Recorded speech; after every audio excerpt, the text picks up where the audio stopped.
Good morning, everybody. How are we doing today? Today I want to talk to you about something very simple and straightforward.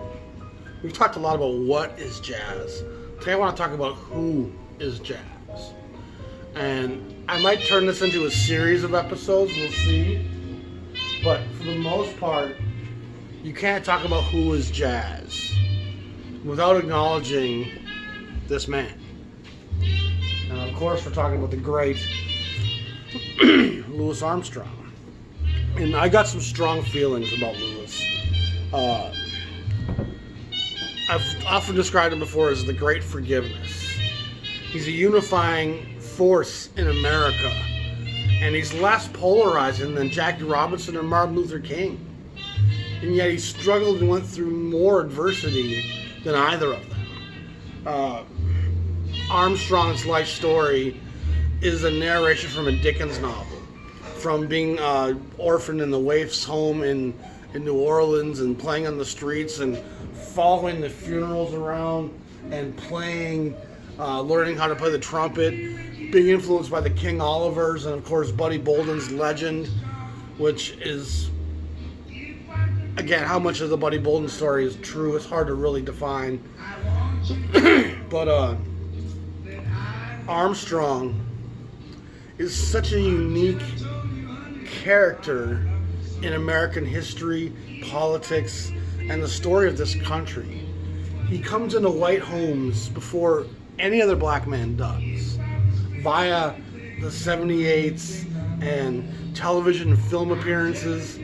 He becomes a very popular figure almost across the country. Like, even in very white rural areas, Armstrong's records sold, from what I understand.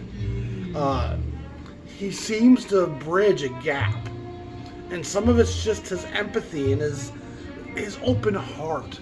That engaging smile, the wit, the personality, the passion. He's the greatest human that I've looked closely at. And most of us have great flaws when we look closer. And Armstrong may have had his troubles and weaknesses and dalliances, but for the most part, he's a noble figure. And I think he consciously always tried to do the right thing and follow a strong moral compass. And he's someone that we all could learn so much from. And when I listen to him, this might sound corny, but I'm honestly almost moved to tears often. Just thinking of this man and his chosen role in the face of such great adversity, still being this humble, forgiving ambassador for his people.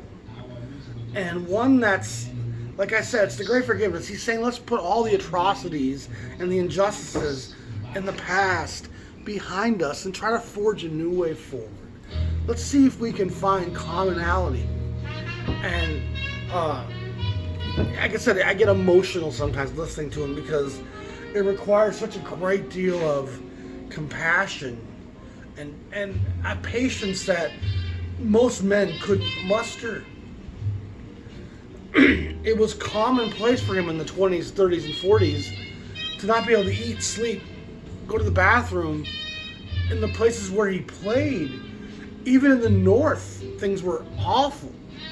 And he's single-handedly forging a bridge across an unbridgeable water. And he's such a noble, I can't find the words at times to express the greatness, the love he has for his fellow man. And even the love he seems to have for America, in spite of what America's done to him and his people for centuries. There should be schools named after him. There should be a holiday that we all take the day off and remember him. And as great as Ellington and Basie and Miles and Coltrane and Parker and all the other greats in this music, Armstrong stands above all of them in a lot of ways. He's the only guy I can think of that no matter what setting he was put in, he always, no matter who his sidemen were, when he starts to play, there's no question who the boss is. There's no question who holds the fire. And he plays with some great players, even on this session, Selden Powell and Lucky Thompson, and there's just a host of great names on here. George Dorsey, Edmund Hall, Trummy Young. It's just a pretty impressive list of players. Barney Biggers on some of this, of Ellington fame. This says 30 to 34, but what it is him in the 50s playing live around and doing songs from certain eras for a nostalgic kind of collection of songs from certain eras of his career. And he does a lot of his standards on here. Sleepy Time Down South, Body and Soul, I Surrender Dear, Lazy River. And they're all incredible versions. And I can't think of any guy. Every great leader has sessions where his sidemen outplayed them. Ellington and Basie encouraged their sidemen to shine. We don't mind being in the wings here while you have the light on you. That was common in Basie and Ellington's group. Miles Davis often had his sidemen take all the illumination. It's pretty common for even the greats to at times be off their game or just with someone who's so young and furious that they're like, whoa, And with Armstrong, even when he's trying to share the billing with a Jack Teagarden or an Ella Fitzgerald, when he starts to play, you just don't ever outdo. And it wasn't a competitive battling kind of sense with Armstrong. It was just his ebullient light that comes through. And when he puts that horn to his lips, it's climactic. It's a romantic explosion of joy, to quote Borat. His influence on the music period, not just jazz, his influence on music period is universal.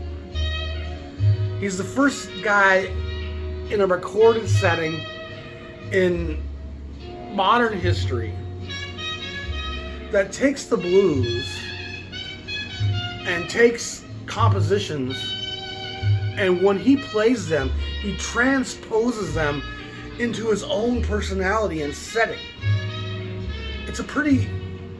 We think it's kind of a common thing now, but back in the day when you played a piece of music, you played it as it was written. You kind of rigidly went through the original concept of a song.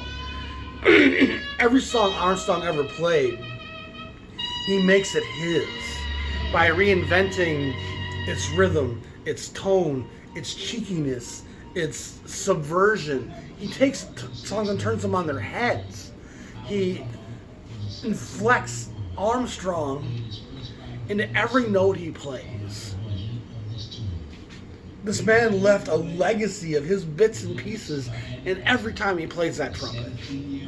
And he has such a powerful stream of forceful breath that makes that trumpet so concise.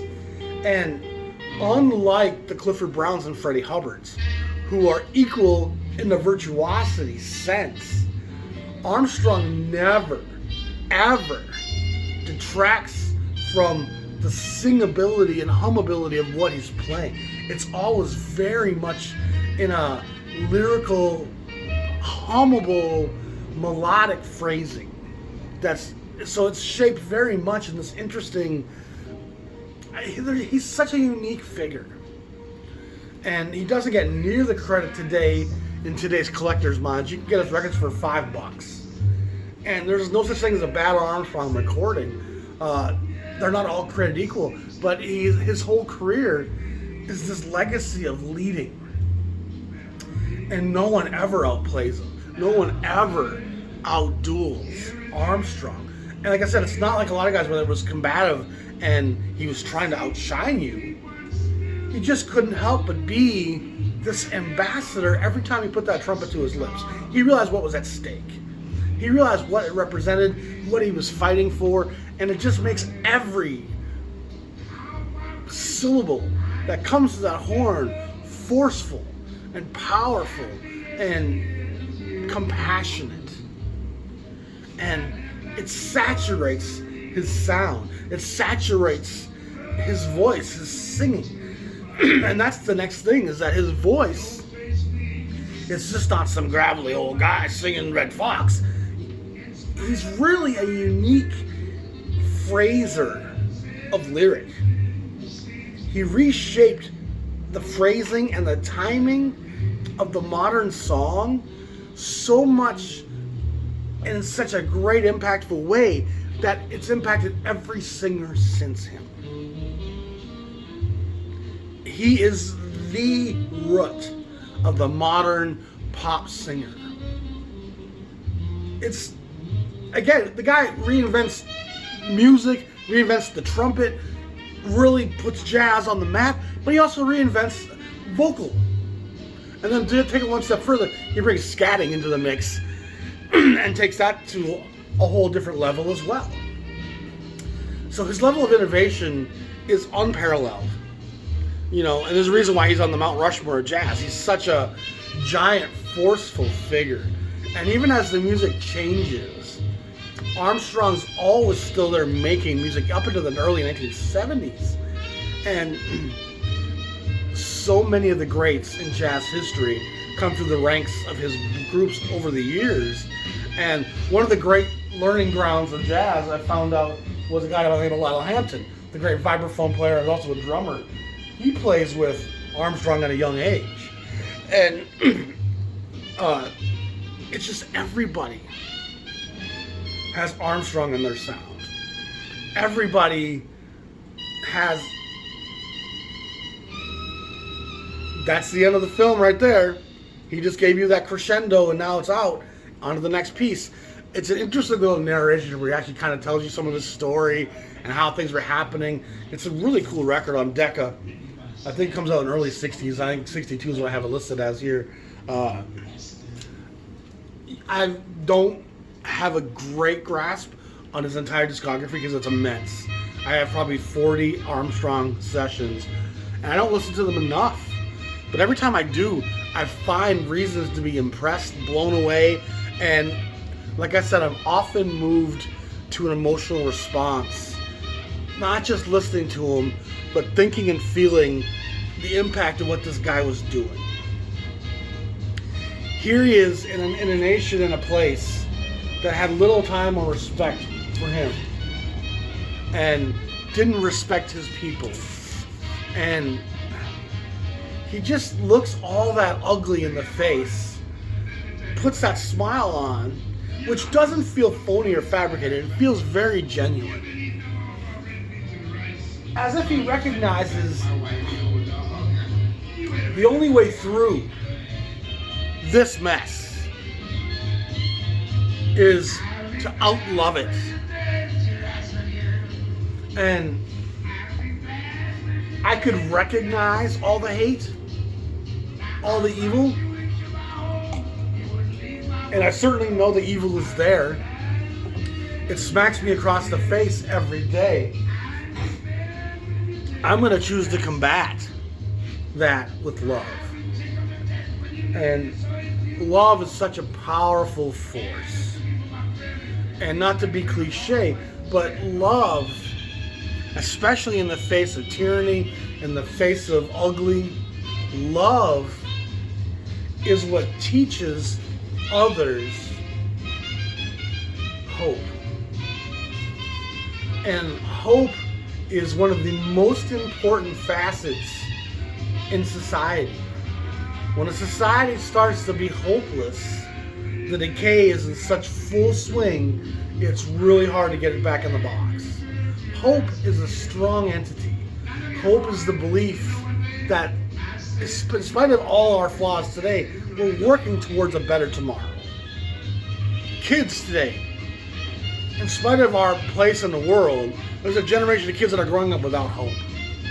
And I don't want to be too distracted here by this, but there's a whole generation of kids that their entire experience in the world is their virtual accomplishments. Their video games, their memes, their electronics, their avatar. That's their life's experience. It's what they've accomplished. And in the real world, where real accomplishment is required to grow confidence and to grow those little antlers that we need to become men and women, we need real achievement. We need real castles that we've built to prove our validity and our worth. And when all of our accomplishments and all of our achievements are these virtual, untouchable accomplishments, it makes our real life achievement diminished, non-existent. And there's a generation of kids today that haven't accomplished much in the real world. And it leads to them looking in the mirror and feeling a hopelessness, feeling a sense of depression, a lack of confidence, a lack of place in self, because I've not really accomplished much. Even as kids, when back in my generation, we played a lot of sports. We were outside doing activities. We were building things. We were deconstructing things. We were always involved in activities, physical activities. And all of it was training and building our confidence and our experience. And experience leads to confidence. Failure leads to confidence. Learning how to win and lose. Learning how to be a team. Learning how to fail. All that's part of life's growing. And the virtual distraction of today's generation is leading to a generation of kids that are hopeless. They don't believe much in politics or religion. They don't believe in their parents who have fractured their family values. There's so much selfishness and greed and ugliness in the world. The media is full of all this distraction and lies. And honestly, the empire wants distraction. Distracted people don't pose a threat. They don't make any chance for change. People who are distracted beyond relief. You could be the greatest general savior of the world, but if it's virtual, you are absolutely powerless. And that's part of the problem with a lot of these kids, is that they're so successful virtually. They're saving planets. They're fighting for freedom. They're beating aliens and ghosts and zombies and fighting these wars all virtually. So they're pretty successful as virtual achievers, but really struggle in the real world. And that hope is tangible. There's a lot of depressed kids today, a lot of kids cutting themselves and feeling and my kids struggle with it, in spite of me trying to ground them and talk to them about the reality of the world. The real world's here, and it's kind of boring compared to the excitement of saving my planet from the alien invasion. You're a hero there. Here you're just supposed to make a project with some popsicle sticks that looks like this, a log house. That's kind of boring compared to fighting zombies all day. But we got to detach from the screens and the virtual cloak that's disillusioning us, and reattach with real life accomplishment, real life confidence, so that we have real life achievement, so that we can go out and believe in ourselves. It's, again, so Armstrong is this real tangible sense ability that instills hope, not just in Black America, but in white America too. Because if you're a white American, and if you're even on the fence racially, you're worried about the retribution of what these black people are going to do to you for what we've done to them for centuries. And so it makes you apprehensive to engage in that conversation and to start to say, you know what, I'd like to say let's shake hands and be friends, but you probably hate me. You probably don't want nothing to do with me. And so it creates a barrier. It creates this mindset where you want nothing to do with me, so I guess I'm going to have nothing to do with you. And Armstrong single-handedly convinces a generation or two of white America that Black America was willing to come to the table and sit down and break bread. What could be more powerful to a divided people than this little man with a trumpet saying, I want to shake all of your hands, kiss all of your babies, not talk politics and divide, but talk about how beautiful you are. It's, again, he's the most powerful man in American history. In my mind, he's such a unique force. And if I had to appoint one man, one woman, one human as a saint, it would be Saint Armstrong. He's that noble. He's that much of an impactful figure. And Jackie Robinson doesn't happen in 1947. Had America not spent 20 years listening to Armstrong. And Armstrong leads the charge. There's a lot of other jazz that's part of this. And even white people listening to white jazz is starting to get them to be accepting of black culture in some way. There's a softening of the lens just listening even to a Paul Whiteman or a Glenn Miller, because you recognize this is still black culture somehow. But Armstrong is that fulcrum. He's this vortex of all that's come before. And he's saying, let's see the path that goes forward from here and make it more transversable for all of us. And I really think he put hope into a generation or two of black Americans, and he put that hope and optimism and the belief that we can make things better and heal in white Americans. And I can't listen to him and not have my hair stand on end at times, because that's such a powerful, selfless role to play. And if it means you're going to dress me up in a cheetah outfit and put me in a movie and almost make a mockery of me, I'm willing to put those shoes on and play that part. Because when I put that trumpet to my lips, there's going to be nothing in this world that can take away the humanity, the ability, the incredible spirituality of what I'm going to do. And I don't think it was planned. I don't think it was some great scheme on his part.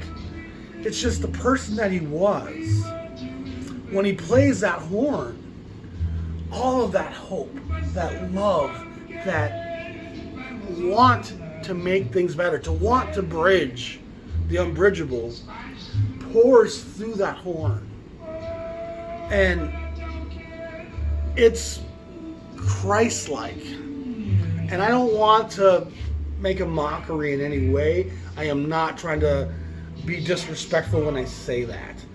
But when they talk about him dying for our sins and the sacrifice of what he makes, in a lot of ways, Armstrong has taken that same sacrifice upon his shoulder.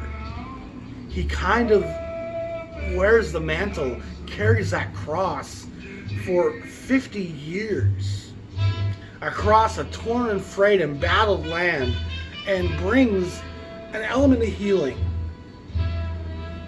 in a land that's destitute. And he does it through World War.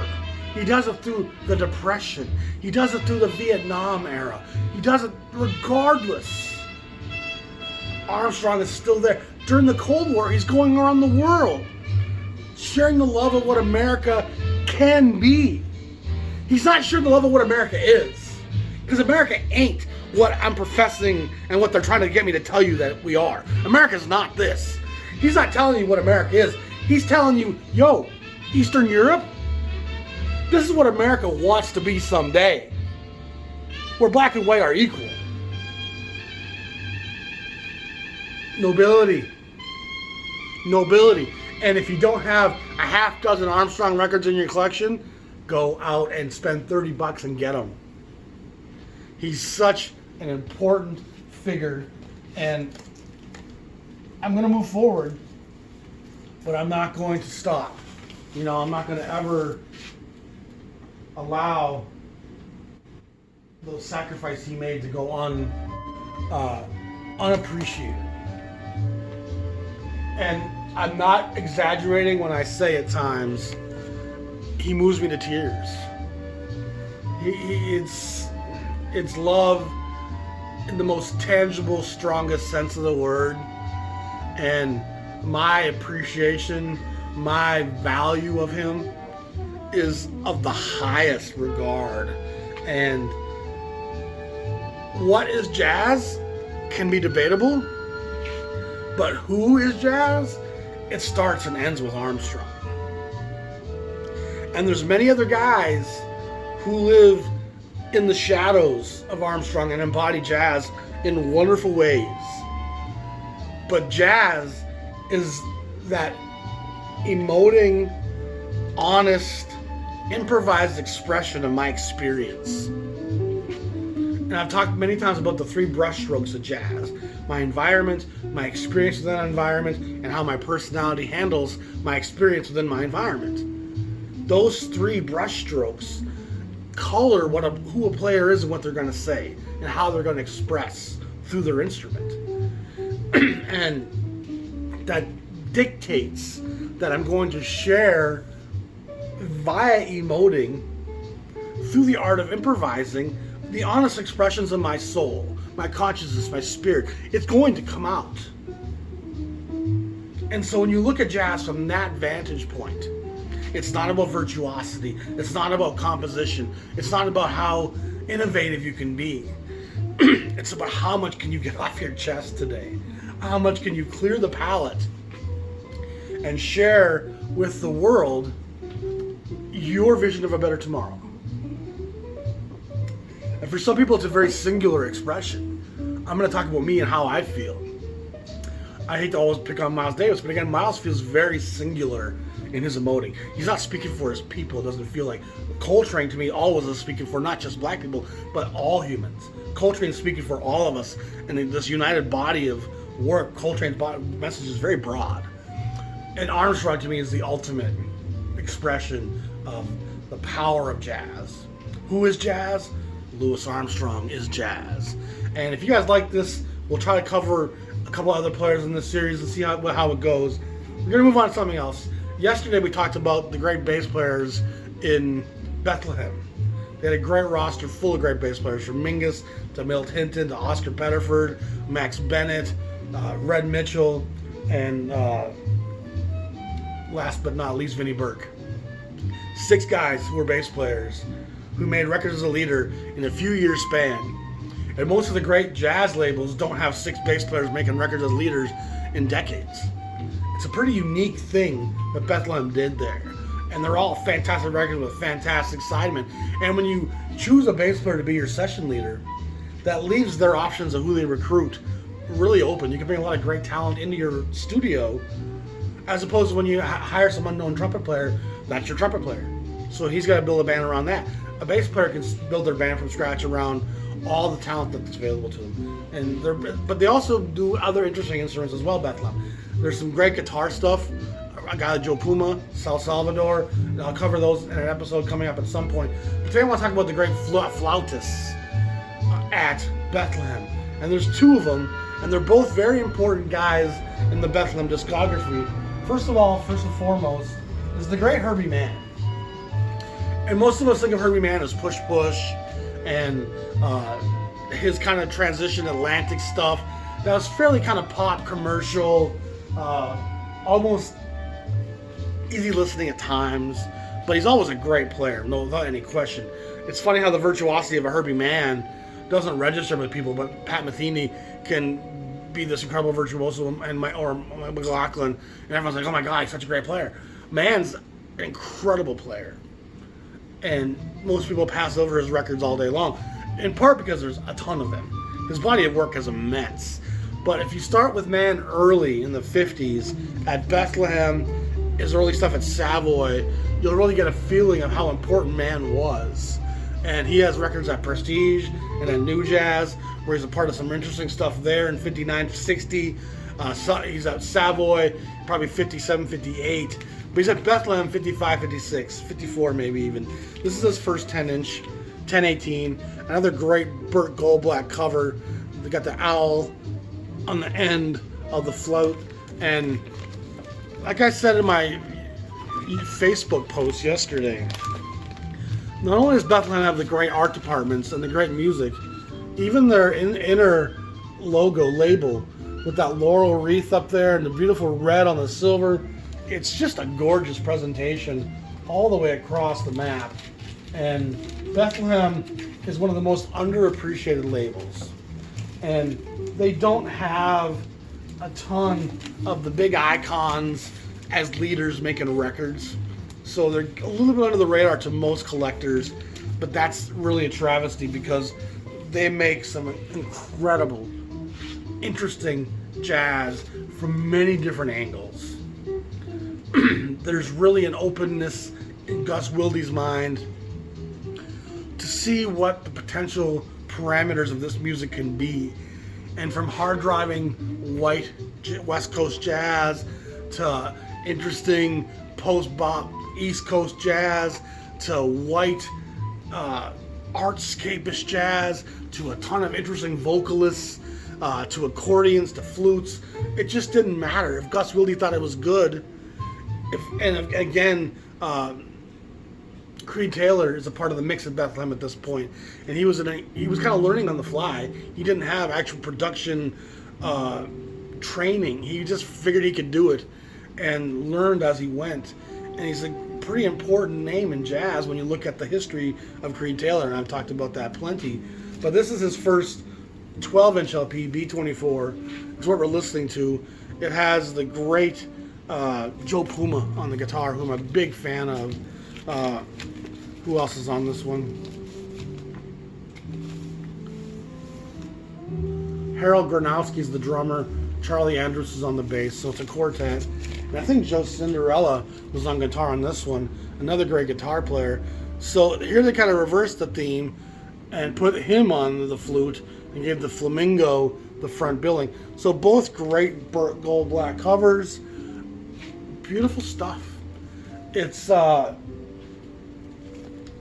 I find some of Herbie Mann stuff from this era a bit like first generation Star Trek. It's interesting. It's got these great plot lines that have a lot of meaning to them. If you were in some scene where Captain Kirk was looking for the fairest maiden on the planet they happened to beam down on, Herbie Mann would be perfect music for Kirk to come over there and stroke her long hair. It's a bit of a music of fairy tales, and he swings really hard at times, but he's also a great just storyteller. B40 is a record he makes with another flute player named Sam Most. Another great cover, also Burt Goldblatt. Beautiful stuff. Great album cover.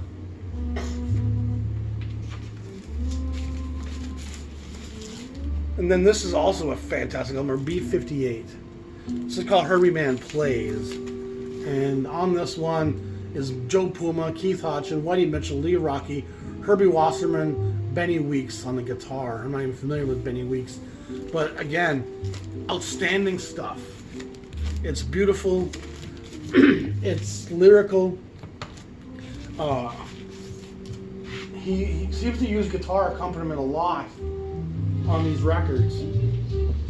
And flute and guitar happen to really intersperse well together.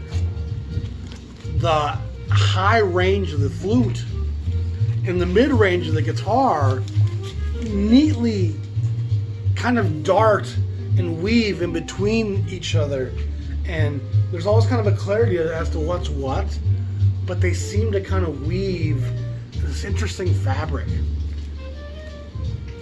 Nice little groove going there. Again, beautiful album cover. You certainly can't ever question the art department at Bethlehem. Then B63 is Herbie Mann and Orchestra. Another outstanding album cover. This is with Ralph Burns and then Frank Hunter on side 2. Frank Hunter leads a number of sessions at the Jubilee label. Kind of a smaller big band arranger from the 50s. And of course, Ralph Burns is also renowned for his bigger groups. And there were some great players in those groups over the years. I guess he also plays a little alto on this one. This one's called Love and Weather, B63. And so again, it's just, look at those colors, those beautiful tones. It's a wonderful era in graphic design. And then this one is a collection, the 14 Best of Herbie Mann, that comes out after the sale to King. And it's probably out of Cincinnati at this point, it sure is. And it's got the later label on it. And it's just a collection of Herbie Mann stuff on Bethlehem that King now owned the license to. And when this is 60-67, so right towards the end of the Bethlehem discography. And I'm sure King was well aware of Herbie Mann starting to have success at Atlantic and to sell pretty darn well. And so for them to take some of that vault, early Bethlehem stuff, and to make a compilation and put it out there in 1962 was probably a smart move, and it probably sold okay because his name rung out by that time, which is how a lot of these labels operated. And under Gus Wilde's guidance, that never would have happened. The label's a very different creature under Gus Wilde's supervision versus once King takes over. King has a much more business sensibility to it, and Gus Wilde's a lot like Alfred Lion. He's very much thinking about the art and the presentation of the art, and making the money is very much the nuisance part of this business. He doesn't seem as compelled by that as a guy like Bob Weinstock at Prestige. There's no Christmas records. There's no greatest hits. It's just great records with great covers by great artists. This is Sam Most, and we saw that record they do together. Sam Most is also a fantastic flautist and an incredible virtuoso, and virtually unknown today, sadly. This is with Barry Galbraith on the guitar. So again, guitar and flute seem to really intertwine. Oscar Pettiford, O.C. Johnson, Bobby Donaldson plays drums on some of it. Billy Trelia and Marty Flax is on the baritone. East Coast Jazz Series number 9. Fantastic gold black cover with the squirrel on the yard tiles. Beautiful sepia toned artwork. The Bethlehem Library is one of the proudest parts of my collection. It took a while to collect it all, and I've had no regrets about every Bethlehem record I've ever bought. They all have a merit and a value, and they're kind of a hidden chapter in the history of jazz that I'm trying to put more light on. Sam Most is a fantastic, listen to that. And Most also gets 4 records as a leader on the fantastic Bethlehem label. Number 75, he plays Bird, Bud, Monk, and Miles. This was probably about 1957 by this point. This one's actually a reissue of Fresh Sounds, and it's got a big group on it. Davey Schildkraut's on it, Marty Flax, Frank Rehack. Boy, there's a lot of great names on here. Sam Most, Ed Wasserman, Bob Doro, Oscar Pettiford, Paul Motion. Wow. Pretty impressive stuff. Recorded in 57 in New York. So I was right on the money on that. Great stuff.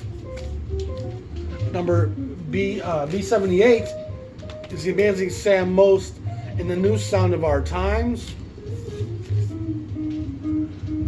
And these Sam Most records are definitely out there, and they won't cost you an arm and a leg. But they got some great little jazz guitar. You know, Puma, Cinderella, Galbraith, just guitar player after guitar player is all over these records, and I love jazz guitar. This one, look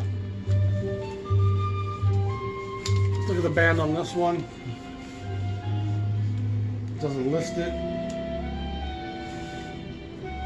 I think this one might be... Sounds like he's got some more orchestral settings here. That swings. Nice. Is that clarinet? Sounds like it's a clarinet. Could be an alto, but it sounds like a clarinet. Which she's holding on the cover, it looks like.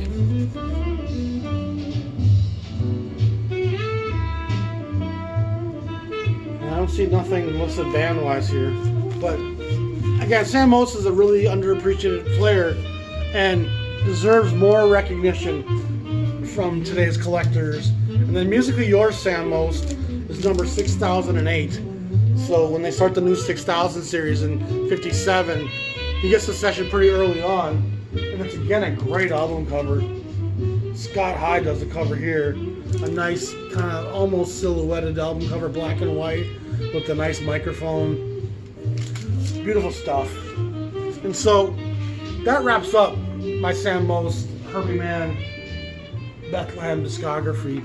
And I don't really know what happens to Most too much after. I know he's part of the scene for a long time. My friend Jean-Michel Reitzer Beethoven has told me several times about where Sam Most went, but I can't recall right now. I know he's still doing music for a long time. And then, of course, Herbie Mann is a part of the scene forever. You know, and he's making big successful records well into the 70s, probably even the 80s. As jazz was very marginalized at that point. But Mann was one of the guys that really kind of kept some sales alive. But the most important thing in this episode, of course, is Armstrong. And the power, and the beauty, and the ebullience, and the message of the great forgiveness. Yep, things have been bad. Yep, mistakes have been made.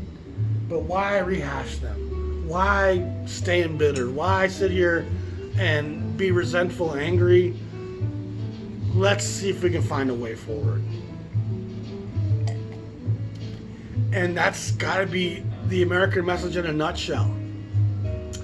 The ideologies that America stands for: freedom, honesty, liberty for each man. No one embodies that American spirit. The meaning of what America is supposed to be greater than Louis Armstrong. And don't give me the White House, because I will make that boy our flag. We'll fly a flag with Louis Armstrong's face on it, with that trumpet in those cheeks. That'll be the American flag. Because he is the greatest ambassador of the American spirit, the American will to find freedom. And what so many generations of immigrants came here looking for, those that were first forced here as slaves, are the greatest in need of that message of freedom and liberty and empowering that hope brings. And Armstrong's all that. Being raised in the church, all I want to say is hallelujah. Can I get an amen? You better believe that. That's not just me talking, that's doctrine. And Armstrong's name will ring out, not just through decades, not just through centuries, but through millennia. Armstrong led his people through the wilderness, and that trumpet was the burning bush.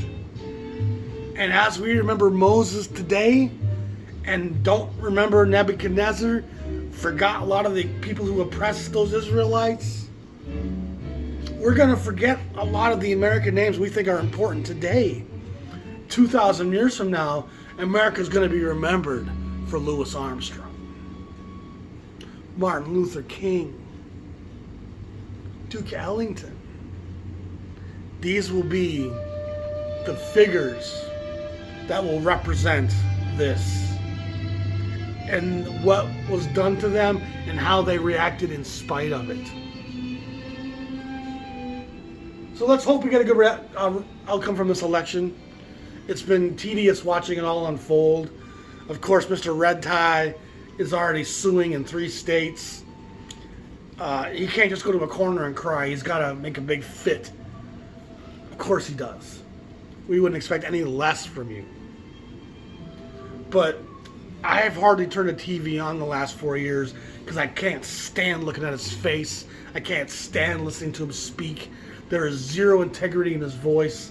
Everything that comes out of his mouth curdles my blood, makes my skin crawl, and it's just so patronizing and politicized and scripted and demeaning and smug. I can't stand to listen to him speak.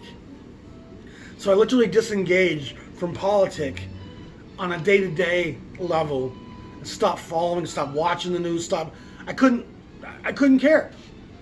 And even under Bush and under, I remember Reagan, some, Clinton, Obama, of course, I was never super politically involved. I'm a Canadian citizen. I don't vote here. So I'm not super involved in the process, but I always paid attention. The last 4 years, I couldn't even turn it on. Listening to you speak embarrassed me. And what it said about my fellow Americans around me, I just couldn't acknowledge it on a day-to-day basis. And once in a while, I'd catch a little thing on YouTube or Facebook and be like, it's so awful. How can you stand to have someone speak to you that way? With this condescending, smug arrogance. And so listening to Biden speak yesterday, I said to my kids in a real kind of honest, just revelatory way, this guy's almost human. He's almost speaking from his own train of thought. There's empathy in his voice. He was trying to bring both sides together. The last guy was trying to galvanize us apart. And let's hope that this turns out in a positive sense. It's not like I'm looking forward to watching the news again every day because it's too much. But by the same token, that can't be our ambassador. That can't be how the rest of the world sees us.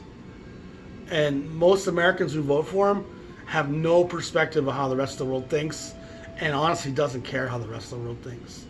They're such Americans, and they're so brainwashed in that empirical ideology of nation that they have no perspective and don't really have any connection to the global community.